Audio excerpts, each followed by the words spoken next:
Eny ary avana malala faly miarabantsika tsirairay avy zay manaraka izao fandarana izao mahita sy maheno am'izao ora sy fotoana izao ary faly manonona ny fiadanan'ny tombo ho aminao sy ny ankohonanao ihany koa ny tenako.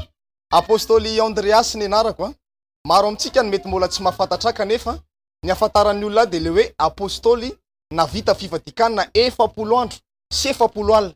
Amaky tenin'Andriamanitra isika namarinantsika izany. Ao amin'ny Matthieu toko 4 manomboka ny 1:1. Ary Jesosy dia nentin'ny fananakany anefitra mba alainy devoly fanahy. Ary ny fadiana 70 andro sy 70 alina izy. Koa no ny afaka izany dia nona. Dia nanantona ny mpakafanaka nanao taminy hoe raha zanak'Andriamanitra ianao dia teneno tonga mofo ireto vato ireto. Fa hoy Jesosy namalaka nanao hoe voasoratra hoe tsy mofo ihany no iveloman'ny olona fa ny teny rehetra zay alokin'ny vavan'Andriamanitra. Raha mamaky tsara ny Baiboly ianao ny akamaroan'ny mpanompon'Andriamanitra zay tena nampiasain'Andriamanitra indrindra tao anatin'ny Baiboly de samy nampanaovin'Andriamanitra io fifadikanana 70 andro sy 70 alina io avokoa. Mosesy voalohany indrindra teo anoloan'ny ranomasina mena nisaraka ny ranomasina mena. Nampiasain'Andriamanitra izy nanafaka ny zanak'Israely tany amin'ny tanin'ny Egypta. Elitisbita ihany koa torak'izany. Nandatsakafo nanao defi tamin'ireo mpaminany bala. Ary indrindra Jesosy Kristy ilay zanak'Andriamanitra. Nampiasain'Andriamanitra amonjy atsika tsirairay avy, amonjy atsika rehetra manerana izao tontolo izao.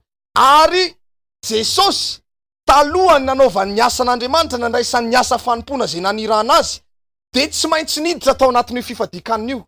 De ny vokany de zao, na aretina manahoana mandalo eo anatrehany, sitrana avokoa ry havana malala. Enina de ireo olona maty efa any anatin'ny fasana raha milevina 4 andro mbola natsangany Jesosy Kristy tamin'ny maty. Fahagagana be zany. Tena fahagagana zany. Tahaka zany ihany koa ny joroky vavolombelona aminao.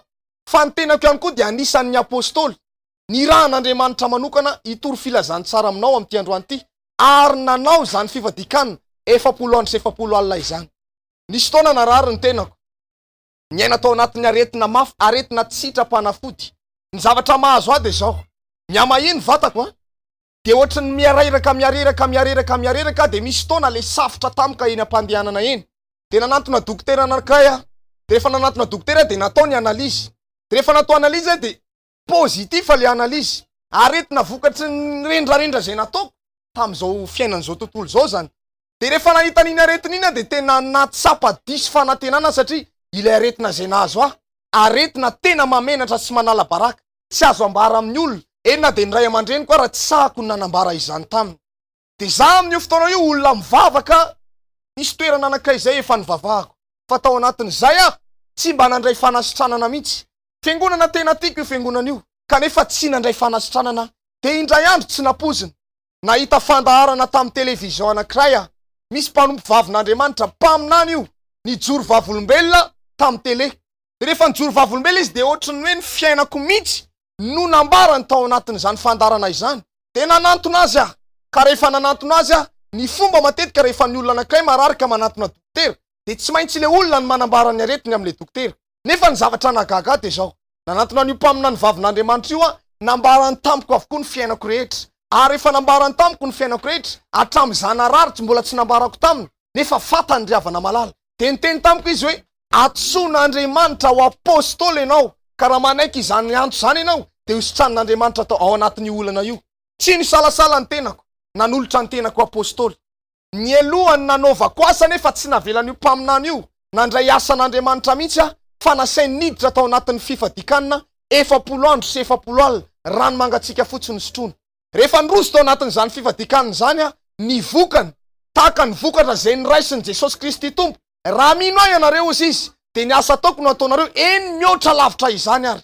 De ny zavatra nagaga na aretina manahoana na olana manahoana reny olona misy cancer amin'ony reny efa ho didinany amin'ny dokotera fa tsy nididina izy fa noentina mavaka tamin'ny anaran'i Jesosy. Sitrana le olona, misy marary maso, misy marary fo, misy ny olona momba tsy miteraka, sitrana avokoa rehefa noentina mavaka ry havana malala.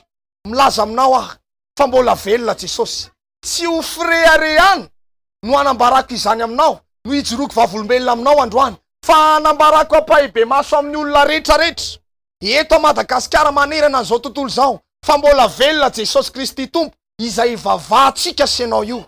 Velona Jesosy, afaka manova ny fiainanao izy, manatony ianao an' Jesosy, fa mbola misy azo antenena ny fiainanao raha mbola velona ianao ry havana malala. Nanao fivadikanina 70 andro 70 alina mba hahafahako manampy ny olona miaina ao anatin'ny fijaliana, miaina ao anatin'ny ranomaso, miaina ao anatin'ny fahoriana, mba hahafahako manampy anao nidirako tao anatin'izany fivadikanina izany ho aza misalasala manatona an' Jesosy fa vanin'andro faran'izao ry havana malala.